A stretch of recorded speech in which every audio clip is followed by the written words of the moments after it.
하나님의 말씀 보시도록 하시겠습니다. 오늘 저희가 허락하신 하나님의 말씀은 신약성경 누가복음 15장 11절에서 24절까지 말씀을 보시도록 하시겠습니다. 누가복음 15장 11절에서 24절까지 말씀입니다. 제가 가진 성경은 신약성경 121면에 있습니다. 제가 봉독해 드리도록 하겠습니다. 또 이르시되 어떤 사람에게 두 아들이 있는데 그 둘째가 아버지에게 말하되 아버지여 세상 중에서 내게 돌아올 분깃을 내게 주소 하는지라. 아버지가 그 살림을 각각 나누어 주었더니 그 며칠이 안 되어 둘째 아들이 재물을 다 모아가지고 먼 나라에 가 거기서 허랑방탕하여 그 재산을 낭비하더니 다 없앤 후 그 나라에 크게 흉년이 들어 그가 비로소 궁핍한지라. 가서 그 나라 백성 중 한 사람에게 붙여 사니 그가 그를 들로 보내어 돼지를 치게 했는데 그가 돼지 먹는 주역 열매로 배를 채우고자 하되 주는 자가 없는지라. 이에 스스로 돌이켜 이르되 내 아버지에게는 양식이 풍족한 품꾼이 얼마나 많은가. 나는 여기서 줄여 죽는구나. 내가 일어나 아버지께 가서 이르기를 아버지 내가 하늘과 아버지께 죄를 지었사오니 지금부터는 아버지의 아들이라 일컬음을 감당하지 못하겠나이다. 나를 품꾼의 하나로 보소서 하리라 하고 이에 일어나서 아버지께로 돌아가니라. 아직도 거리가 먼데 아버지가 그를 보고 치근히 여겨 달려가 목을 안고 입을 맞추니 아들이 이르되 아버지 내가 하늘과 아버지께 죄를 지었사오니 지금부터는 아버지의 아들이라 일컬음을 감당하지 못하겠나이다 하나 아버지는 종들에게 이르되 제일 좋은 옷을 내어다가 입히고 손에 가락지를 끼우고 신에 발을 신기라. 그리고 살진 송아지를 끌어다가 잡으라. 우리가 먹고 즐기자. 이 내 아들은 죽었다가 다시 살아났으며 내가 잃었다가 다시 얻었노라 하니 그들이 즐거워하더라. 아멘. 오늘 누가복음 15장 11절에서 24절 말씀을 통하여서 기다리시는 하나님이라고 하는 말씀의 제목으로 여러분과 같이 은혜를 나누기를 원합니다. 설교를 시작하면서 한 권의 책을 여러분에게 소개해 드릴까 합니다. 정요석 목사님이 쓰신 믿음의 힘이라고 하는 그런 책이 있습니다. 이 믿음의 책이라고 하는 이 책을 통하여서 이 저자인 정 목사님께서 믿음 생활이 무엇인지에 대해서 우리가 좀 이해할 수 있고 좀 쉽게 정리를 해서 우리에게 소개를 해주고 있습니다. 그 책을 보시면 매우 믿음이 강한 자에 대해서 말씀해 주시고 믿음이 좋은 자에 대해서 말씀을 해 주셨습니다. 특별히 욥기서 38장 39절 말씀과 41절 말씀을 이렇게 주례를 하면서 이 귀한 교훈을 우리에게 주셨는데요. 욥기서 38장 39절 말씀은 이런 말씀입니다. 누가 젊은 사자의 식욕을 채울 수 있겠느냐라고 이렇게 물음을 던지는 것이죠. 41절 말씀도 물음을 던지는데요. 까마귀 새끼가 먹을 것이 없어 허우적거릴 때 그것을 위해서 양식을 마련하여 먹이를 마련하여 줄 자가 누구인가 라고 이렇게 물음을 던졌습니다. 이 두 물음의 답은 똑같습니다. 누구일까요? 바로 하나님입니다. 바로 믿음이 강한 자라고 하는 것은 이 하나님의 말씀을 그대로 마음속에 받아들여서 염려하거나 걱정하지 않고 하나님을 기다리며 살아가는 사람을 가르쳐서 믿음이 강한 자라고 이 책은 그렇게 소개하고 있습니다. 그렇다고 한다면 정말 좋은 믿음은 어떤 것인가요? 바로 그것은 하나님이 전지하신 하나님이신 것을 기억하시는 것입니다. 전지하신 하나님이시기 때문에 우리의 모든 것을 다 아시지 않겠습니까? 그래서 우리의 필요도 하나님이 다 아신다는 것이죠. 그렇기 때문에 그 하나님 앞에 기도하고 하나님의 인도하심을 기다리면 된다는 것입니다. 이 목사님이 조금 이 부분들을 강조하기 위해서 어떻게 소개를 했는지 매번 반복해서 하나님 앞에 기도 올려드리는 것이 어찌 보면은 좋은 믿음이 아닐 수 있다라고 이야기해주고 있습니다. 왜냐하면 하나님은 이미 다 아시기 때문에 기도하고 잠잠히 하나님을 기다리는 것이 참 좋은 믿음이다. 이렇게 이야기해주고 있습니다. 강한 믿음, 좋은 믿음. 결국은 믿음이라는 것은 하나님을 알면 안 만큼 성장하는 것이 믿음입니다. 사랑하는 여러분, 요즘 여러분들은 어떤 하나님을 기억하고 계십니까? 어떤 하나님을 의지하고 계시고 어떤 하나님의 이름을 부르면서 기도하고 계십니까? 많은 하나님의 성품들을 여러분들이 기억할 줄 믿습니다. 저는 그 많은 하나님의 성품 가운데 오늘 본문의 말씀을 통하여서 기다리시는 하나님이라고 하는 말씀의 제목으로 여러분과 같이 은혜를 나누기를 원합니다. 오늘 본문을 보시면 우리가 너무나 잘 알고 있는 탕자의 방황일기가 기록이 되어 있습니다.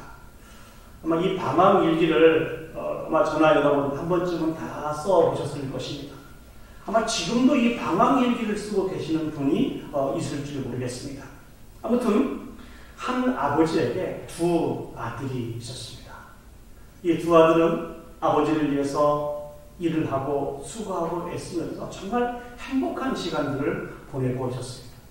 그런데 이 둘째 아들이 좀 무례한 요구를 아버지에게 하게 됐습니다. 그 요구가 무엇이니? 아버지의 재산 중에서 아버지가 돌아가시면 유산으로 자식들에게 넘겨주실 것인데 그 중에 자기 몫을 미리 달라는 것입니다. 얼마나 무례한 부탁이에요. 그렇죠? 그리고 성경을 보면 아버지가 그 무례한 부탁을 들어서 그 자식에게 그 몫을 떼어서 주게 되었습니다. 얼마 후에 이 둘째 아들은 아버지가 주신 그 재산을 가지고 아버지를 떠나서 먼 나라로 가게 되었습니다.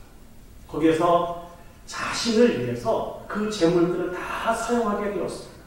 오늘 성경을 보시면 이 둘째 아들이 그 아버지의 재산을 가지고 사용한 그 일들을 가리켜서 허랑방탕하게 사용했다라고 기록을 하고 있습니다. 허랑방탕하게 그 재산을 다 사용하고 다 허비하게 되었습니다. 그때 그 나라에 큰 흉년이 찾아오게 됩니다. 이 흉년으로 말미암아 먹을 것을 얻을 수가 없었어요. 그래서 이 둘째 아들이 어쩔 수 없이 그 지역에 있는 이방인을 의지하게 되고 이 이방인은 이 둘째 아들을 돼지 무리로 보내서 돼지를 치게 했습니다. 너무 굶주려서 돼지가 먹는 그 주역 열매로 배를 채우고자 했지만 이마저 주는 자가 없었다라고 성경은 그렇게 기록을 하고 있습니다. 그때 이 둘째 아들은 아버지를 생각하게 됩니다. 아버지 집에 풍요로운 양식을 생각하게 되고 그 풍요로운 양식 속에서 부족함이 없는 종들을 생각하게 되면서 이제 아버지에게로 돌아가야 되겠다라고 이렇게 결단을 합니다. 철저하게 실패한 그 아들이 아버지를 향해서 걸어오고 있습니다.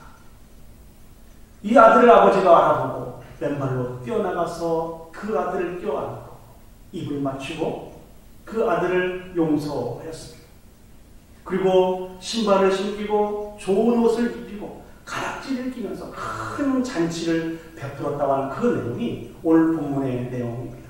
이 내용을 통해서 세 가지만 생각하면서 은혜를 나누기를 원합니다. 첫 번째 우리가 생각해 보기 원하는 것은 우리는요 하나님과 함께 있을 때 가장 행복합니다.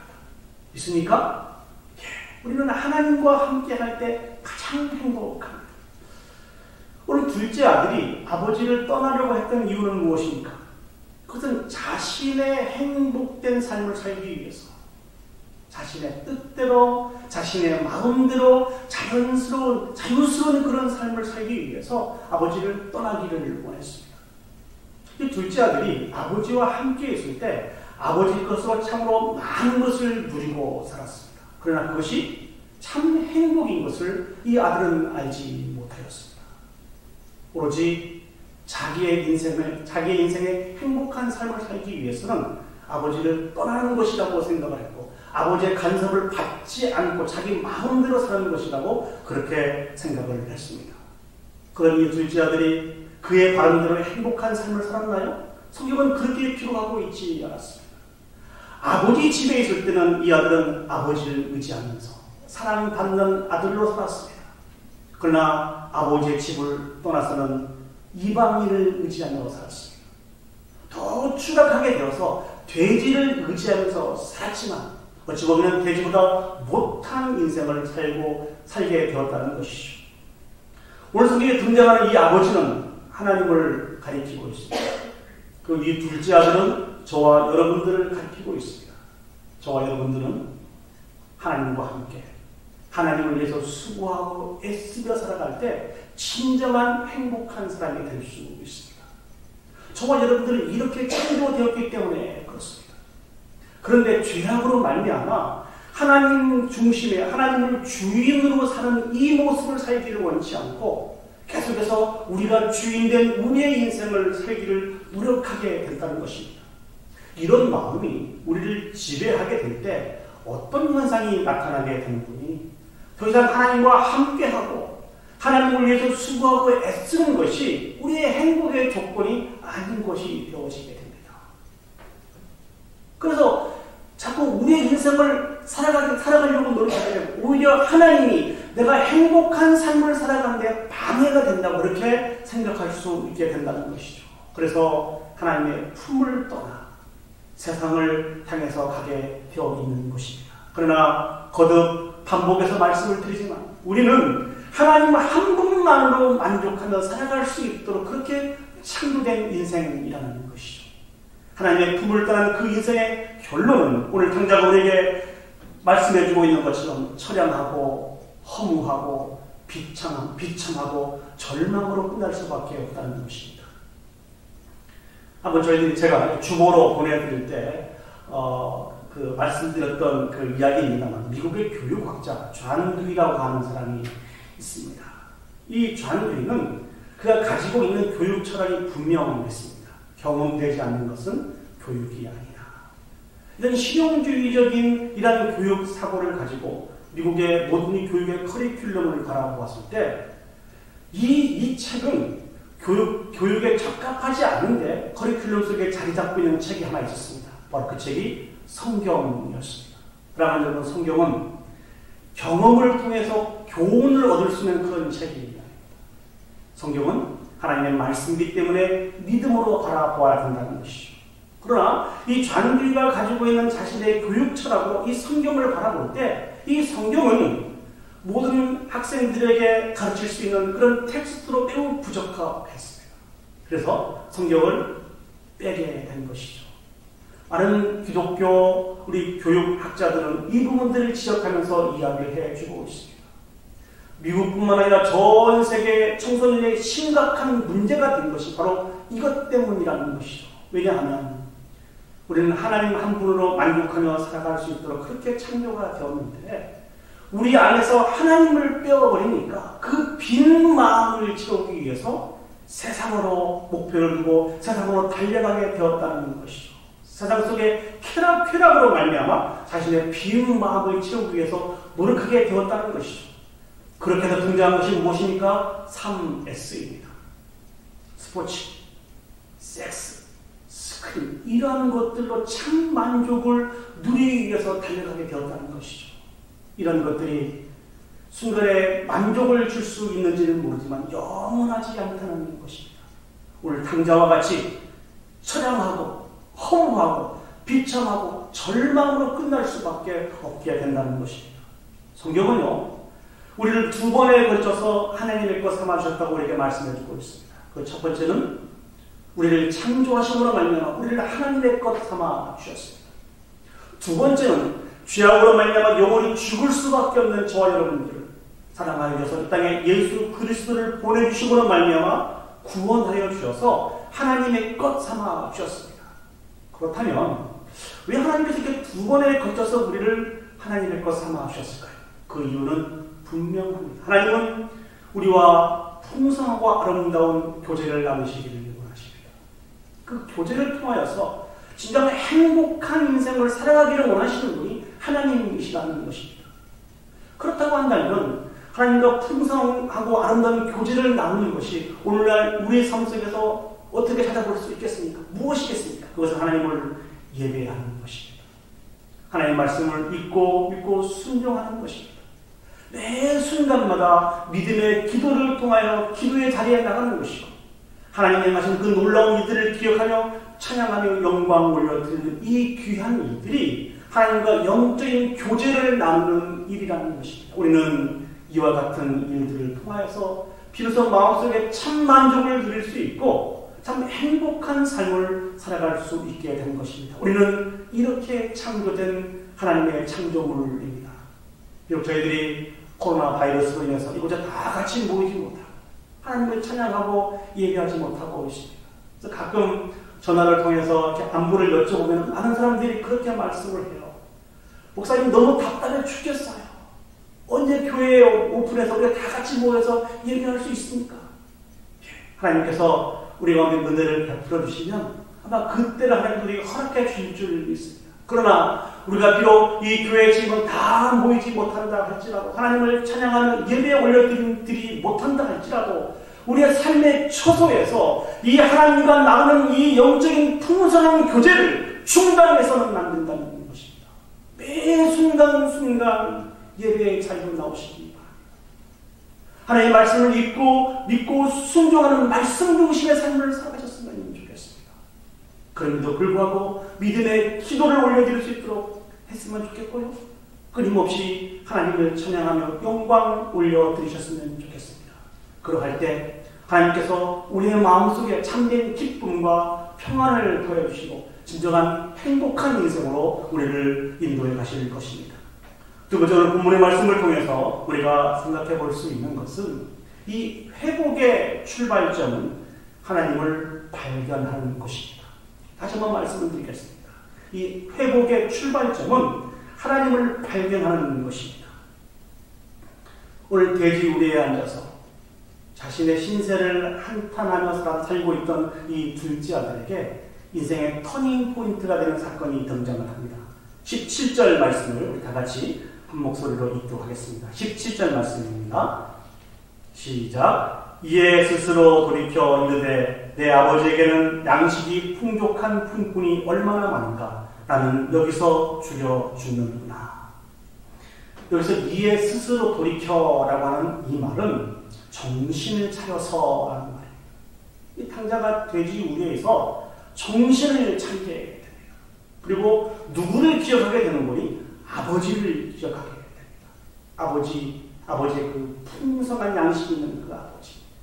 아버지 집에 있는 그 종들도 절대로 굶주리지 않는 그 아버지를 기억하게 됩니다. 이 아버지를 기억한 이후에 탕자가 행한 일이 있습니다. 그건 18절에서 19절의 말씀입니다. 우리 이 말씀도 우리 다 같이 한 목소리로 읽어보도록 하겠습니다. 18절과 19절 말씀입니다. 시작. 내가 일어나 아버지께 가서 이르기를 아버지 내가 하늘과 아버지께 죄를 지었사오니 지금부터는 아버지의 아들이라 일컬음을 감당하지 못하겠나이다. 나를 품꾼의 하나로 두소서 하리라 하고 내가 하늘과 아버지께 죄를 얻었사오니 탕자가 아버지의 재산을 받아서 허랑방탕한 삶을 살아갈 때 이것이 아버지 앞에 죄를 짓는 것인지 몰랐습니다. 이것이 하나님 앞에 죄를 짓는 것인지 몰랐습니다. 그러나 다시 아버지를 기억하게 될 때 이것이 하나님 앞에 범죄하는 일이고 이것이 이 아버지에게 범죄하는 일이라고 하는 이 사실들을 기억하게 되고 회개의 자리로 나가게 되었다는 것입니다. 사랑하는 여러분, 우리도 마찬가지입니다. 우리가 하나님을 기억할 때 비로소 우리가 죄임을 깨닫게 되고 회개의 자리에 나갈 수 있게 되는 것입니다. 구약 성경을 보면은 우리가 너무나 잘 알고 있는 엘리야 선지자가 등장하게 됩니다. 그 엘리야 선지자가 하나님의 영광의 모습을 처음 하게 될 때 고백했던 고백이 무슨 고백입니까? 바로가 내가 망하게 되었도다. 나는 입술이 불량한 중에 존귀하신 영광스러운 하나님을 뵙게 되었으니 나는 망하게 되었도다. 나는 망하게 되었도다. 이런 고백을 하지 않습니까? 베드로가 주님을 발견하고 주님이 그리스도인 것을 깨닫게 되었을 때 했던 고백이 무엇입니까? 주님, 저를 떠나소서. 저는 죄인으로서이다. 이렇게 이야기하고 있지 않습니까? 사랑하는 여러분, 회개하면 여러분 마음속에 드시는 생각이 어떤 생각인가요? 아마 하나님의 심판으로 실컷 두들겨 맞고 패배자로서 하나님 앞에 항복하며 나오는 아마 그런 모습을 연상을 하실 것입니다. 그래서 회개하는 사람의 그 모습을 보고 정말 아름답다 이렇게 이야기하는 사람은 거의 없을 것입니다. 그렇지 않습니까? 눈물을 흘리고 콧물을 흘리면서 큰 소리로 자신의 죄를 하나님 앞에 고하며 회개하는 사람들을 보고 우리는 혀를 찰지 못합니다. 이런 식으로요. 아유, 무슨 죄를 그렇게 많이 졌어? 그러면서 동정의 눈빛을 그 지체에게 보냈는지 모르겠습니다. 그러나 사랑하는 여러분, 회개는 정말 아름다운 것입니다. 왜냐하면 우리 회복의 출발점이기 때문에 그렇습니다. 오늘 말씀을 통해서 살펴보았듯이 하나님께서 은혜 베풀어 주시지 않으시면 우리는 회개할 수 없습니다. 그렇기 때문에 이 회개는 진실로 아름다운 것입니다. 우리는 하나님의 자녀입니다. 그래서 계속해서 세상을 벗하며 쾌락을 추구하며 살아갈 수 없습니다. 그래서 하나님께서 우리를 돌이키기 위해서 계속해서 징계의 말씀을 우리에게 하시는 것입니다. 사랑하는 여러분들은 요즘 어떤 하나님의 징계의 말씀을 들으시고 그 징계의 말씀 앞에 서 계십니까? 머뭇거리지 않으셨으면 좋겠습니다. 하나님께서 돌이키기를 원하시면서 우리에게 말씀하신 그 징계의 말씀 앞에 자복하고 주 앞에 나올 수 있는 저와 여러분들이 되었으면 좋겠습니다. 어떤 목사님이 오늘 본문의 말씀을 설교를 하면서 이러한 이야기를 하셨습니다. 오늘 돼지 우리에 돼지가 있고 탕자가 있습니다. 돼지 위에 있는 돼지와 이 탕자의 차이점이 무엇이겠습니까? 돼지는 돌아갈 집이 없다는 것입니다. 탕자는 돌아갈 아버지가 계시다는 것입니다. 사랑하는 여러분, 하나님께서 우리에게 무한한 사랑과 은혜를 베풀어 주셔서 돌아오기를 원하시는 분이 하나님이십니다. 우리가 우리의 죄를 회개하고 주께 돌아오기만 하면 저는 미쁘시고 의로우사 모든 죄에서 우리를 깨끗하게 해주실 것이라고 성경은 분명하게 우리에게 선포하고 있습니다. 사랑의 말씀을 통하여서 돌아오기를 말씀하신 하나님 말씀 앞에 자복하고 회개하고 주께 돌아올 수 있는 그런 저와 여러분이 되었으면 좋겠습니다. 마지막으로 오늘 본문의 말씀을 통해서 우리가 생각해 보기를 원하는 것은 하나님은 우리를 애타게 기다리시는 분이 우리 하나님이십니다. 다시 한번요. 하나님은 우리를 애타게 기다리시는 분이 우리 하나님이십니다. 우리 탕자가 아버지로부터 재산을 받고 이 탕자는 먼 나라로 가게 되었습니다. 이 먼 나라라고 하는 이야기는 아버지로부터 먼 나라, 아버지의 간섭을 받지 않고 살 수 있는 그 먼 나라, 아버지가 절대로 자기를 다시 찾아올 수 없는 그 먼 나라에 가서 아버지를 다 잊어버리고 오직 자신의 인생에 집중해서 살기를 원해서 떠나간 사람이 탕자였다는 것이죠. 이 탕자는 아버지를 잊어버리기를 원했어요. 그러나 아버지는 그러지 않았습니다. 단 한순간도 집을 나간 이 아들을 잊어버리지 않았습니다. 탕자가 아버지 앞에 돌아올 때 아버지가 어떻게 반응했는가를 사랑하는 여러분 한번 살펴보셨으면 좋겠습니다. 우리 20절 말씀입니다. 20절 말씀 우리 다 같이 한 목소리를 읽어보도록 하겠습니다. 시작. 이에 일어나서 아버지께로 돌아가니라. 아직도 거리가 먼데 아버지가 그를 보고 치근히 여겨 달려가 목을 안고 입을 맞추니. 예, 아직도 거리가 멀다라고 기록하고 있습니다. 멀다라고 하는 얘기가 어떤 이야기인가요? 서로가 알아볼 수 있는 그런 상황이 아니었다는 것이죠. 그러나 이 아버지는 단 한순간도 집을 나간 둘째 아들을 잊어버린 적이 없기 때문에 집을 나간 그 순간부터 사모한 마음을 가지고 기다렸기 때문에 비록 아들이 멀리 있다 할지라도 정확하게 알아볼 수 있었습니다. 그래서 그 아들을 향해서 뛰어가죠. 목을 껴안고 입을 맞추면서 그 아들을 환영하고 있는 아버지의 모습을 사랑하는 여러분 한번 상상해 보시기 바랍니다. 근데 여기에는 매우 중요한 포인트가 하나 더 담겨져 있습니다. 우리를 애타게 기다리시는 그 하나님은 우리를 용서해 주실 뿐만 아니라 우리의 모든 권리를 회복시켜 주시는 분이 우리 하나님이십니다. 성경을 이렇게 묵상하다가요, 아주 재밌는 사건을 하나 발견했습니다. 사랑하는 여러분, 탕자가 감옥 그 돼지 우리에 있으면서 아버지를 기억했다고 했잖아요. 그리고 자기 자신이 하나님 앞에 아버지 앞에 범죄한 것을 깨달아 알았다고 했습니다. 그때 이 탕자가 했던 것이 무엇인고니 내가 아버지를 만나면 이렇게 용서를 구하리라. 그 했던 것이 18절 19절 말씀입니다. 제가 다시 한번 읽어볼게요.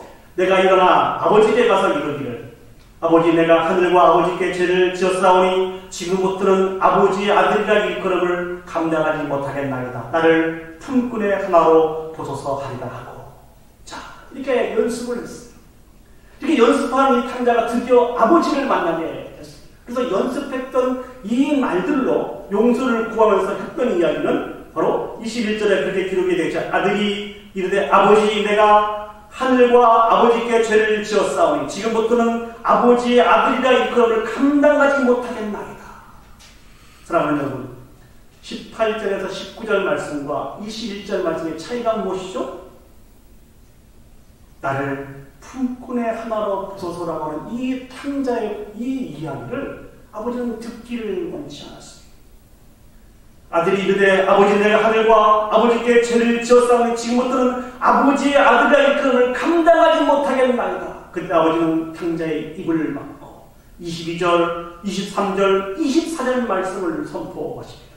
우리 사모한 마음을 가지고 들고 떨림으로 22절, 23절, 24절 말씀을 다 같이 천천히 읽어보도록 하겠습니다. 시작. 아버지는 종들에게 이르되 제일 좋은 옷을 내어다가 입히고 손에 가락지를 끼우고 발에 신을 신기라. 그리고 살진 송아지를 끌어다가 잡으라. 우리가 먹고 즐기자. 이 내 아들은 죽었다가 다시 살아났으며 내가 잃었다가 다시 얻노라 하니 그들이 즐거워하더라.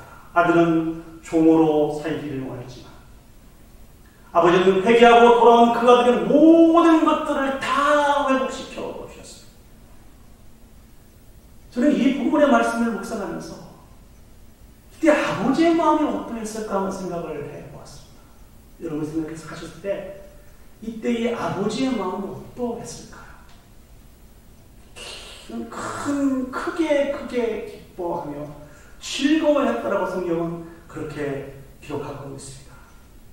저는 이 말씀을 묵상하다가 스바냐 3장 17절 말씀을 떠올리게 되었습니다. 너희 하나님 여호와가 너희 가운데 계시니 그는 구원을 베푸실 전능자시라. 그가 너로 말미암아 기쁨을 이기지 못하시며 너를 잠잠히 사랑하시며 너로 말미암아 즐거이 부르며 기뻐하시리라 하리라. 기뻐하시리라 하리라. 저희 아버지 이야기를 잠깐 해드릴까 합니다. 저는 개인적으로 이렇게 여러분 앞에 저희 아버님을 소개할 수 있어서 참 감사를 드립니다. 저희 아버님은 70평생을 하시면서 자신의 인생의 주인이 자신으로 알고 그렇게 살아오셨던 분입니다. 제가 예수님을 믿고 기도에 대해서 배운 이후에 아버지의 구원을 위해서 단 하루도 빠뜨리지 않고 계속해서 기도했습니다. 좀처럼 저희 아버님이 예수님을 영접하시지 않으시더라고요. 그런 가운데 제가 미국으로 공부하기 위해서 오게 되었습니다.